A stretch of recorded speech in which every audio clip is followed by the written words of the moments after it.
Hello, everyone, and welcome to the Tom Baker Show. It is great to have you with us, no matter where you are tuning in from or how you have found us. We appreciate that you're here. We hope that you will enjoy this show. We are going to talk about NASCAR at Martinsville because it gave us one thing in particular to talk about, and one driver is a little bit light, both in his wallet and his points total. We'll get to that. But first, we're going to have some open and honest discussion about the status of short track racing.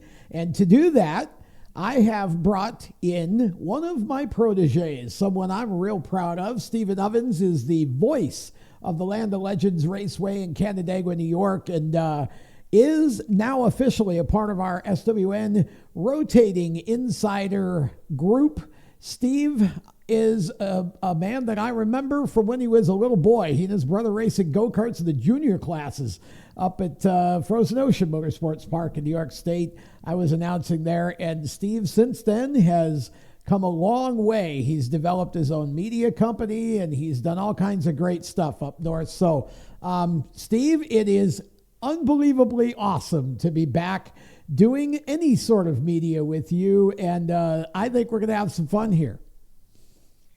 Yeah, it's been far too long, right? This is going to be a good time tonight, and get to relive some days of yesteryear. Absolutely, but we're going to start with today, and I want to know how things are shaping up for Land of Legends for 2025. You guys had a great season last year. What's up for 25? What can you tell us? Yeah, really looking forward to this season. We're less than a month away from our practice. Of course, it's always Mother Nature willing, right here in the Northeast. So, yeah, the end of April, early May, you just never know what you're going to get. So we're really hoping to be able to fire things up on May 3rd with our season opener. But looking forward to a great season. We've got a lot of shows that are going to be highlighted this year. We've got a couple of stops with the Super Dirt Car Series Big Block Modifieds, which is, this is big block modified country in the Finger Lakes and Central New York and Western New York areas. So looking forward to that. But yeah, I mean, there's a lot of positive momentum, and I feel like as we go on with this conversation, Tom, we'll talk about the reasons why there's a lot to be excited about if you're a fan or you're a racer at Land of Legends in Canandaigua. Well, let's get to one thing, because I just it always makes me chuckle when because I was in the camp for a long time of video live streaming is bad for short tracks. And it makes me chuckle now when I think about that, because I've seen the light, so to speak, and a lot of it's because of what I watched with you guys, how you're doing it. You get 10,000 plus weekly viewers for your free live stream race broadcast every week, and you still have managed to increase your grandstand year over year since you started this free live stream video broadcast that gets out to the world. How did you manage to do that? How's this working? So it's that's kind of a loaded question because you have to look back at kind of how this all got started. And Tell us. Our promoter Paul Cole, when he took he's a promoter, he doesn't own the facility, anything like that, has it on a lease basis. Just recently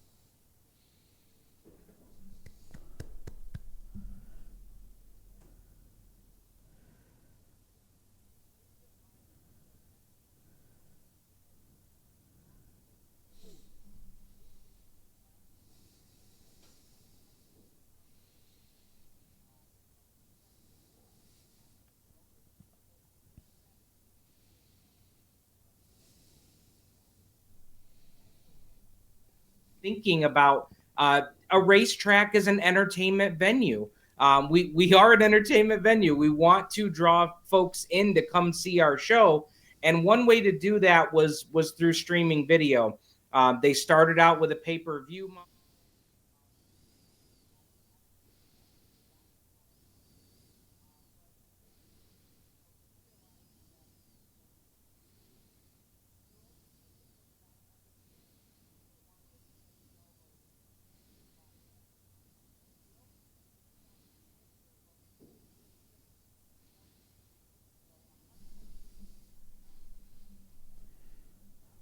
the sport. That's not going to keep this thing going. And so, and I'll say that the free model was not an original idea. We took the free model from Glenn Steyer's and Ashwegan Speedway, which is not that far from where we are, just across the border into Canada. They've been doing a free model for a couple of years prior to us starting to do it. And the more we talked with them, the more we realized there is a huge marketing potential to give this stream out for free, to get that viewership, get those numbers increased so that we can take those increased viewership numbers and go sell sponsorship to support this whole effort. So it really, the free model has completely changed the game for us from an exposure standpoint of the viewers that we're getting. We're creating new customers by it. We're creating marketing partners.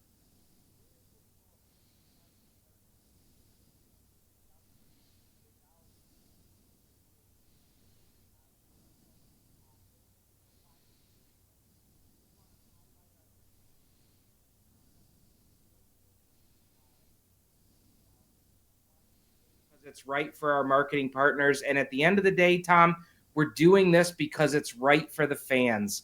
If you are a fan who's watching from the Midwest or the state of Florida, unless you are purposely making travel to upstate New York, you're not going to see our show. You're not going to see our racers.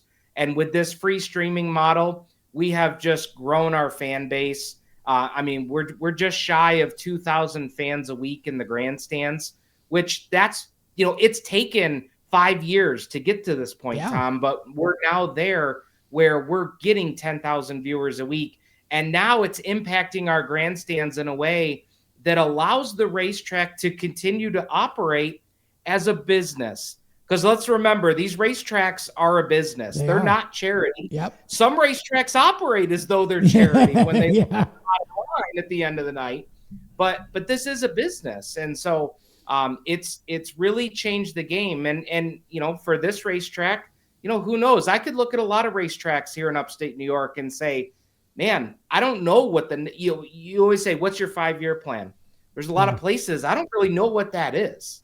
So, it's a good point. And I think it's because a lot of people get into race promoting and they don't have a plan. They either ex-drivers or ex-team owners or just fans who, decide they want to be promoters, and they don't really have a business plan and they don't really have a marketing plan. Paul Cole, when he was on our show in our first season last year, Paul told us about something that you guys have there called the three-legged stool. Talk about what he talks about with a three-legged stool, because that's very much the sort of the directions from which the track operates. Absolutely. The three-legged stool is, for a racetrack to be successful, it starts with, you've got to have a fan base that is loyal, that comes out and watches the racers, that goes out and supports the marketing partners that support your.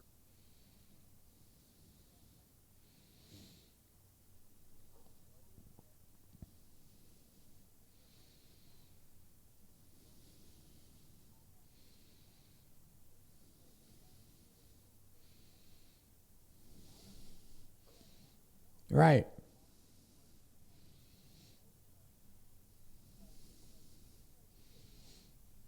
You have to place equal value in all three legs of that stool, because without one of those legs, the stool falls over and the racetrack falls on its face. You have to have all three of those, and our program, and I don't care if you're talking the streaming, the racing, the activities that we do for kids and for fans, of all ages, everything we do roots directly back to that three-legged stool. And when we make decisions on things we do or activities that we plan, special events that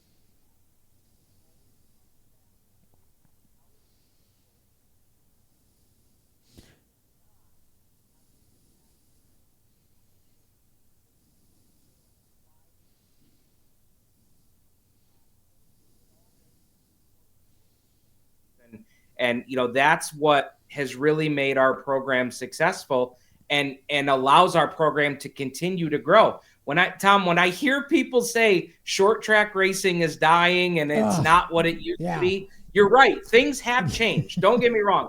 It changes, but what are we doing to keep it alive? We can't just keep throwing spaghetti at the wall and hoping that things just turn around. You hear that all the time, and so that's how we approach everything we do at Land of Legends Raceway. Is how does it help our fans? How does it help the racers? And how does it help our marketing partners achieve their goals by supporting us? Okay, and so let's establish a couple of things here. First of all, Land of Legends Raceway is not some sort of big palatial facility built by a rich man with a whole lot of money to go out and hire you and a bunch of other really great technical people to put on this free live stream. It's just a dirt track. It's actually, I guess we'll call it central Western New York, in the Finger Lakes area. And it's the reason why it's as successful as it is because you have a businessman who is running the track and has put a business plan in place. And so when people say short track racing is dying, you and I were talking about this earlier, and it's not short track racing that's dying. It's short track promoters who still either A, operate like it's 1985, or B, they do the complete opposite and say, well, we advertise on Facebook. Those are the two things that drive me absolutely up a wall. The truth is, you have to have a little bit of both.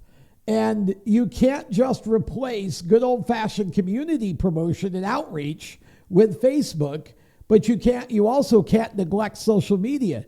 Am I wrong? No, you're absolutely right. And that's something that I would say as a racetrack that we've gotten a lot better at the last couple of years, because it is very easy to fall into that trap of just relying on social media. Right. Now, again, like you said, you do have to have both. You Correct. do have to have a strong game. But in the last couple of years, we have really tried to talk to drivers, and a lot of them do understand this, but I think sometimes it's getting more of them to understand and kind of giving them that little nudge that, hey, anything that you do out in the community that can help grow this thing, what's the one thing that you talk to a driver at any racetrack and they say, what does your racetrack need to work on? Most of them are going to say we need increased purses. Yeah. We need more money to help recoup what we're doing here. Yeah. And the first response that Paul at Land of Legends will say to a driver is, okay, how can you help me achieve that? We need more butts in the seats to be able to do that. We need more marketing partners to support us. Because again, this is a business. It's not a charity. Right. So, and even in our area, I see this all the time.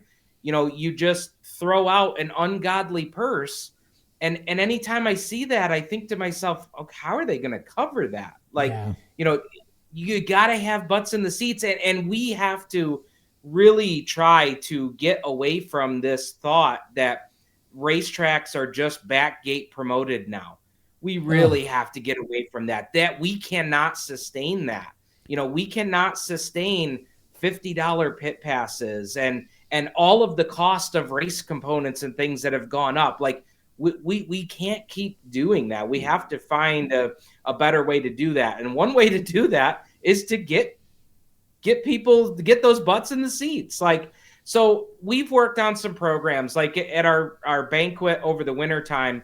Every driver that showed up got a handful of general admission tickets to use however they wanted to. Do a giveaway on your social media page.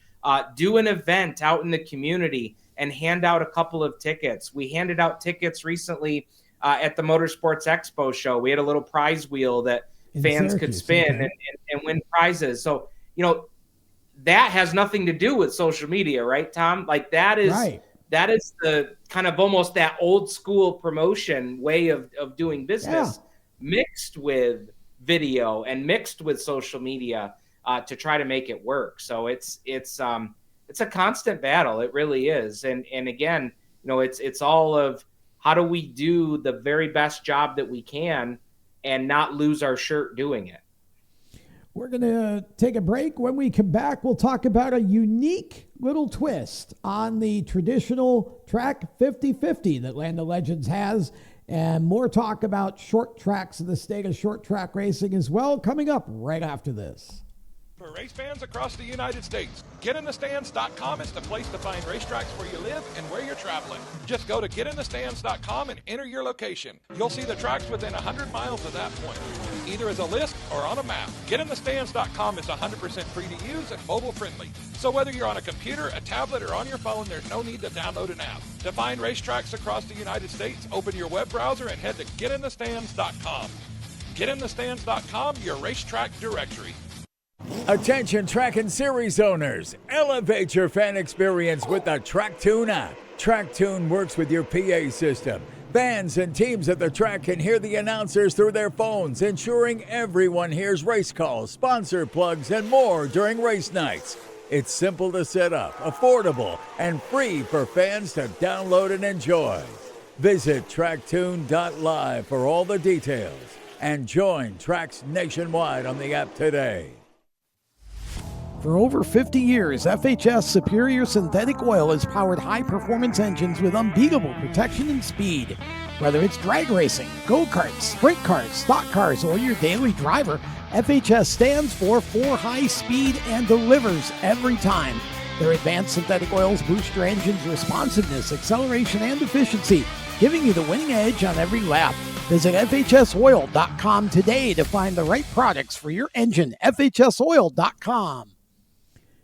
We are back on the Tom Baker Show. Steve Ovens is our guest. He is the voice of the Land of Legends Raceway in Canandaigua, New York, and a big part of the racing scene in and around New York State for quite a long time now as both a racer and media personality. Talking about Land of Legends, Steve, Paul, when he was on the show, told me about a really interesting twist that you guys have put on the traditional track 50-50 drawing, and I would love for you to kind of go through that again and let us know what's going on there, because again, I think this is something that all track promoters could learn, because I think it's cool.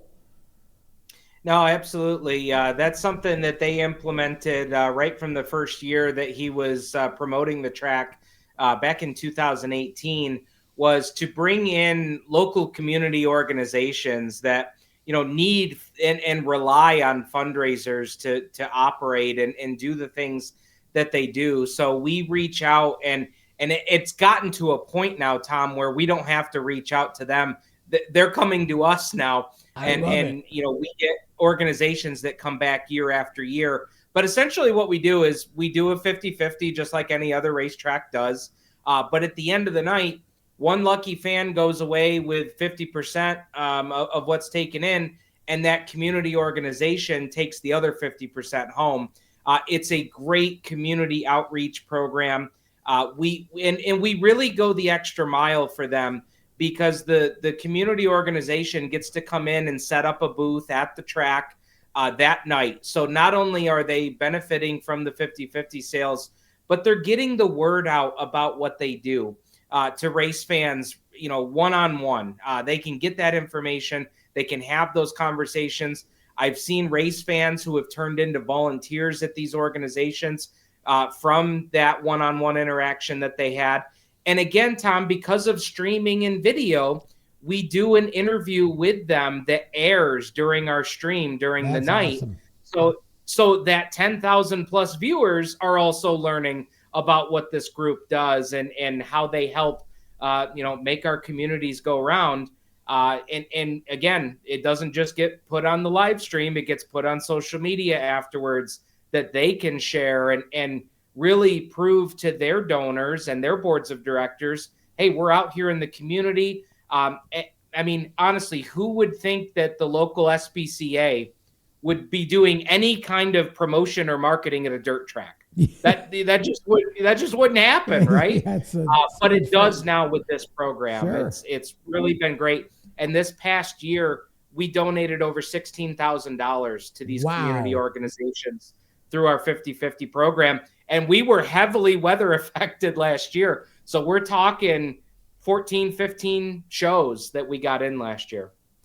Well, and see, that's a nice twist, and it's not hard to do. It takes a little bit of outreach again and setup, but you're going out into the community and you're making an impact with your Saturday night racing shows, and that's something that more tracks, in my opinion, need to aspire to. I just see too many promoters that don't promote.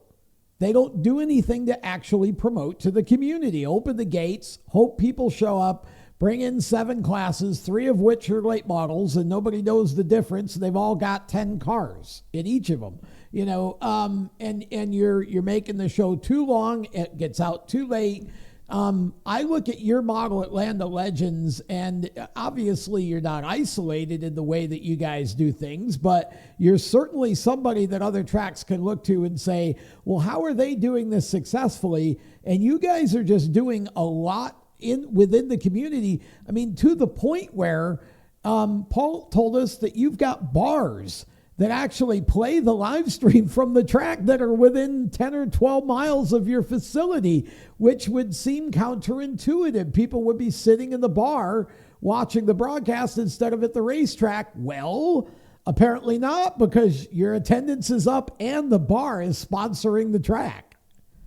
I was going to say, for the people that say you're crazy when you tell them you're giving your live stream away for free, I always double down and say, let me do one better for you. Not only do we give our video away for free, we give it away for free, and the bar 10 minutes down the road shows it on the big screen every Saturday night, and they get a nice crowd of people who, yes, they could be coming to the racetrack, but you know what? They are supporting that local bar that is good for local business.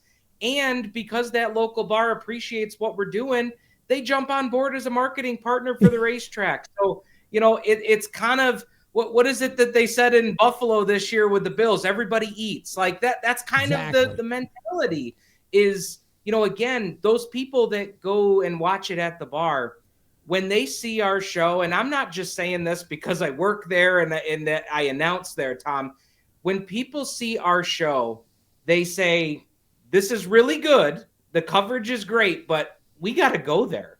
I mean, I can't tell you how many times I've talked to fans who have traveled in from the state of New Jersey, who've traveled in from Canada, who traveled in. I talked to somebody this past season that came in from Ohio. Wow. They said, we're big sprint car fans. We love sprint cars out in Ohio.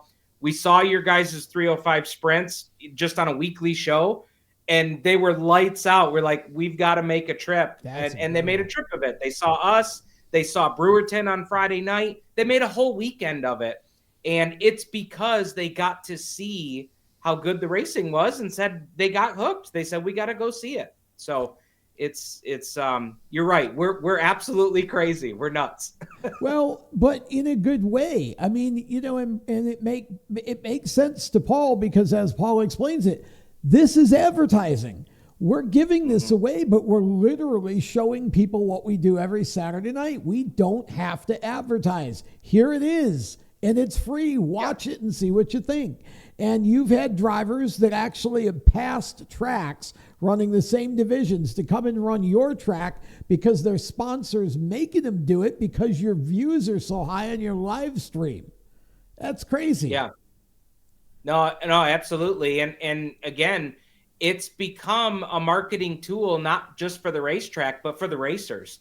I know a lot of racers who are pulling sponsors that they otherwise would have had a really hard time selling without being able to show the viewership numbers. And we're not bashful. We're not hiding the numbers. We post on social media what our viewership numbers are at the end of every year.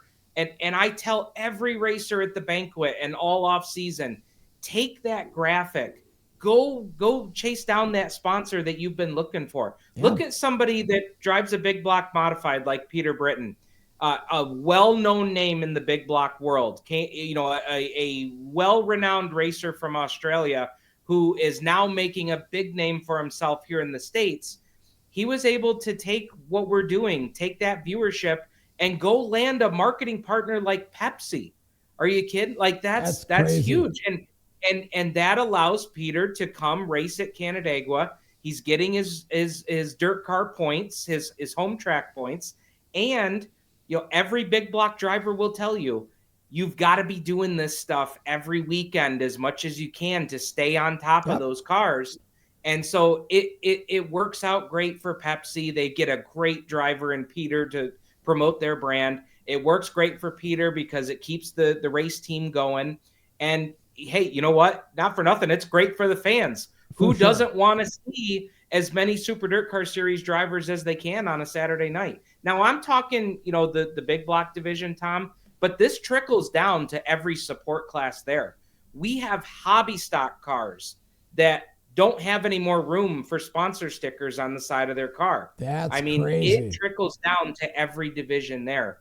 And again, we need that to happen for those racers, because I don't care what division you race in. We need all of them. We need more of them. We need as many as we can get. So that's fantastic. I mean, it's just great to see a track that I say a track that's busted their butt, but what you're doing is a lot of basics. You're not doing anything super extraordinary. You're not spending millions on Facebook ads or doing anything technically crazy. You're just doing the right things the right way. And like you said, it's trickling down to the point where even drivers in the lower divisions are getting sponsors they wouldn't otherwise have at a different track because of all of the momentum and the eyeballs you're creating for Land of Legends.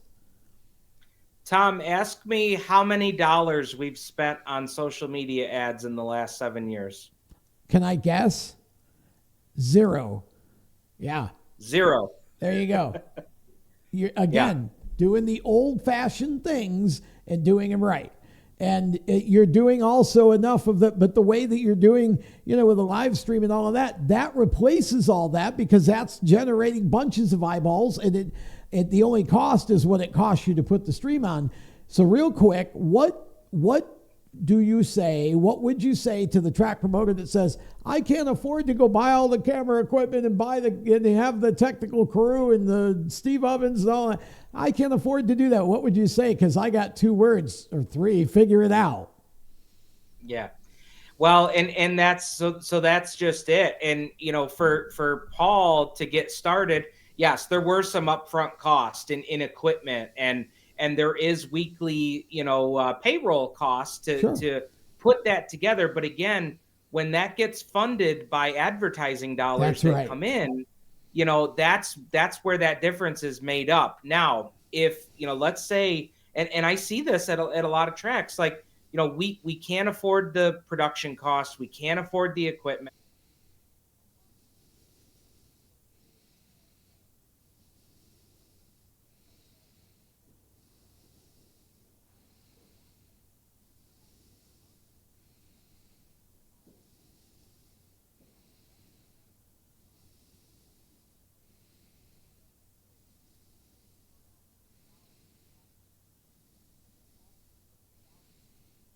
Yeah.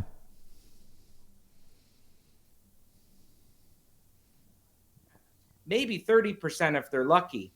But again, if that's the way to break into it, that's exactly what we did. We started with a pay-per-view model.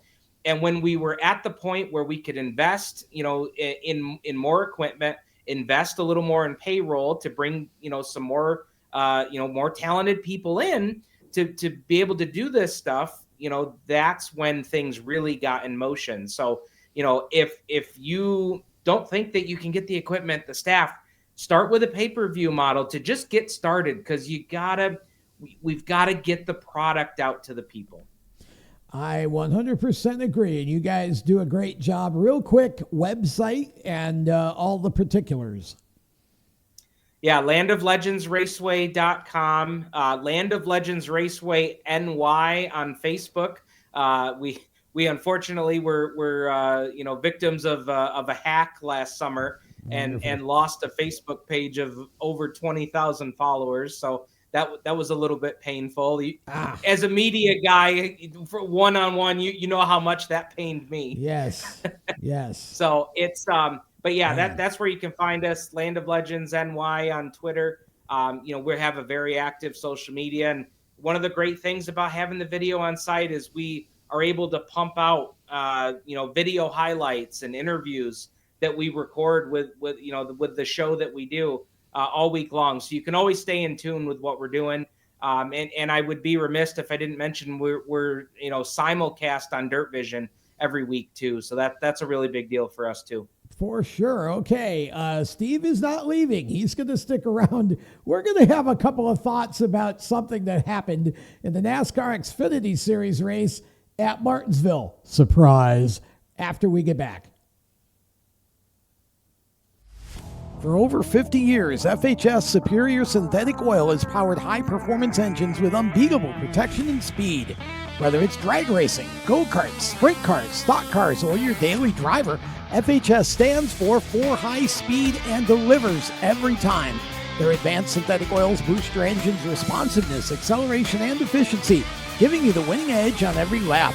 Visit FHSoil.com today to find the right products for your engine. FHSoil.com. Attention track and series owners, elevate your fan experience with the TrackTune app. TrackTune works with your PA system. Fans and teams at the track can hear the announcers through their phones, ensuring everyone hears race calls, sponsor plugs, and more during race nights. It's simple to set up, affordable, and free for fans to download and enjoy. Visit tracktune.live for all the details and join tracks nationwide on the app today. For race fans across the United States, GetInTheStands.com is the place to find racetracks where you live and where you're traveling. Just go to GetInTheStands.com and enter your location. You'll see the tracks within 100 miles of that point, either as a list or on a map. GetInTheStands.com is 100% free to use and mobile friendly. So whether you're on a computer, a tablet, or on your phone, there's no need to download an app. To find racetracks across the United States, open your web browser and head to GetInTheStands.com. GetInTheStands.com, your racetrack directory. Welcome back to the show, and it's time for Hot Topics, and we got one tonight, and boy, it definitely was a warm afternoon in Martinsville. The Xfinity race on Saturday, Taylor Gray and Sammy Smith were battling for the win, and Martinsville occurred.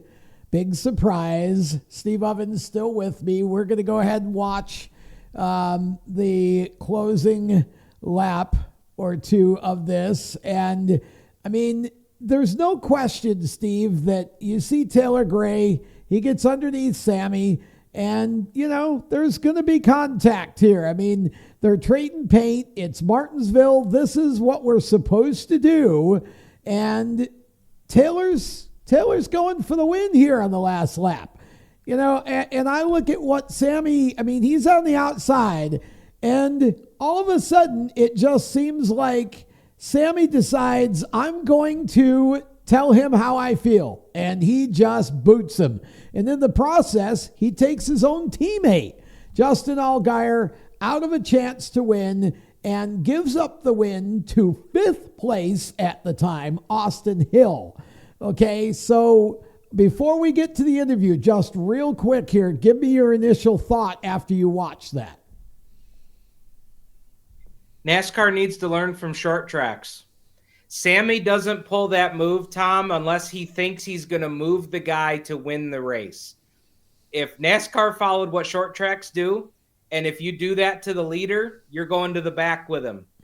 If drivers know that's going to happen and they can't punt somebody to win the race, I don't think they do it. And we don't have to go through this fine and points. I don't want to hear all that. I think NASCAR could learn a lot from short tracks. Well, I agree with you. I think we got a little post race here, so let's watch this.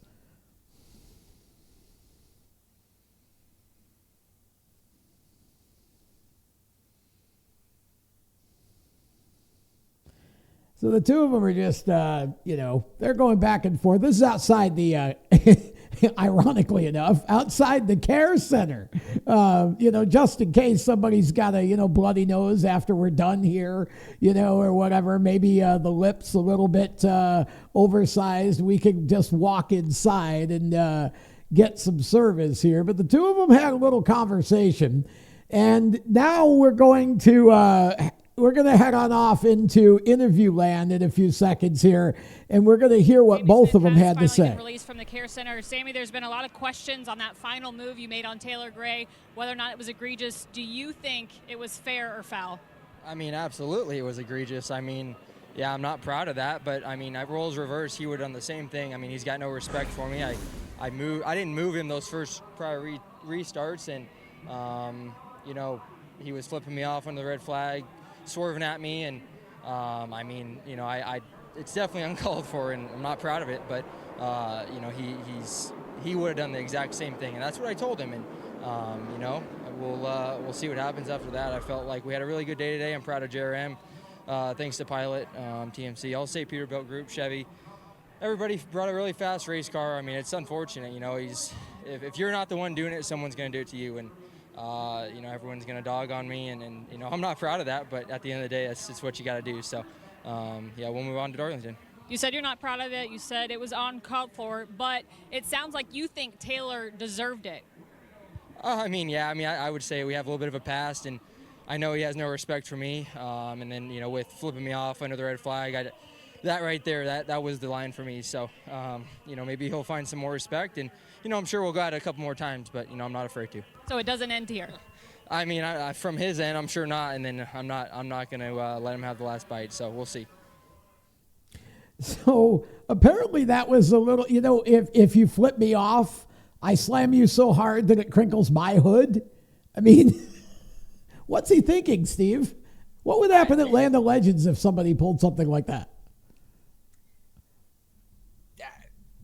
They'd be sitting on the trailer. I mean, we wouldn't be having this conversation. They'd be sitting on the trailer. You know, it just, you know, I will say, Tom, I agree with Sammy that, you know, a lot of these guys, and there's probably a handful in that series who would handle it a lot different than Sammy did. One of them got taken out that probably would have had a chance to win, but there's a lot of drivers in those divisions. I don't care if you're talking Xfinity, trucks, you know, there's guys that you know, they know it's coming because it is. And again, we're allowing it to happen. Yeah. Like points and money fines that the team pays for them. Like, what are we doing here, Tom? I mean, we're not fixing the problem. And here's the other problem that I have with this whole situation. That's going to be used for marketing in the future. Well, see, something that we just find the guy points and money for. So again, it starts at the top. And now again, what Sammy did, I don't agree with, but he's probably not wrong. If it wasn't him, it was going to be somebody else. So what does that tell you? That tells you we need change from the top. Now, I don't disagree with you at all. I think your points are all valid, and NASCAR's double standard of, you know, all right, we just fined Sammy Smith $25,000 and 50 driver points for doing what he just did. And, you know, come next year, or even in the fall, that'll be used as part of a highlight package to get people to buy tickets for the next Martinsville race. So you're right, clearly a double standard. And I agree totally. The black flag needs to come back, and it needs to come back across all racing. I don't see it enough. I mean, the late models down here are just getting obnoxious. You can almost predict that the last lap is going to be a spin and win or a dump and win or whatever, because, you know, this is what we've trained these people to do. But Sammy really needs Junior, in my opinion, to sit him down and basically give him a clear and concise understanding that, okay, we don't do that here at Junior Motorsports. We just don't. You know, if you want to go over and talk to the guy, go over and talk to the guy. Don't mess up our race car, and don't wreck a teammate because you're mad because somebody flipped you off. I mean, that just is crazy to me. I would have loved to heard the conversation that was had between Dale, Kelly, Sammy, and you know, some of the the rest of the brass over there, because you know that you're absolutely right. Nobody, including Sammy, nobody's proud of that. And you know, how many times have we heard Dale say that? I feel really bad about cars that got wrecked. We're going to have them come over and help hang bodies, this week because we don't operate that way. And it's, now at the same time, there is a certain level to that, right, Tom? Like there's people that are calling for Sammy's head, calling for his job. That's not going to happen. But there's going to be a conversation had because I don't think anybody is going to be pleased with some of the PR coming out of that this week. Well, I mean, it wouldn't have bothered me at all if they would have parked him for a race. But I'm not sure. You're not going to ask Junior to park him because that's just not how it works. It doesn't happen at team level. This is a NASCAR level thing, and it wouldn't have bothered me that if NASCAR would have parked him because I certainly could justify that. But the amount of points that he lost is basically a race. And, you've been fined $25,000. That's pretty hefty for, someone in his position. He's not, making millions of dollars. So, I think that's a good first shot. Now, if he does it again, I think he needs to sit. But the problem is that none of these kids that you see doing this type of stuff ever grew up having to fix their own equipment. And that's where this all starts. There's no respect on the racetrack for anybody because they don't feel any sense of accountability for fixing the race car when they break it. Yeah, absolutely. And I've heard so many people say that this week that, you can tell the kind of generation that is coming through the ranks right now is a lot of that. Yeah. It's heavily family or sponsor backed. They haven't had to do a lot of repairs. That's right. My father told my brother and I that back in our frozen ocean days. Hey, you go out there and do something crazy and wreck this or wreck somebody else. You're coming back and you're pounding dents and you're fixing it. And then we're going to go down and do what we can to fix whoever you screwed up as well. Exactly. We need more of that. We really do. I agree. 100%. Steve Ovens, thanks, man. This was a whole lot of fun. We're going to have to do this more often. Stephen Ovens, Land of Legends Raceway. Make sure you check out their free live stream during the season on Saturday nights. It is amazing racing there, and that wraps it up for another Tom Baker show. Want to let you know you can check out more great content at steeringwheelnation.com or, of course, on socials at The Wheel Nation on Facebook and Instagram. And you can dial me up. I'm Tom Baker TV on Instagram and Tom Baker Media on LinkedIn. Until next time, thanks, everybody, for watching the show. Have a great week. Let's go racing and have some fun.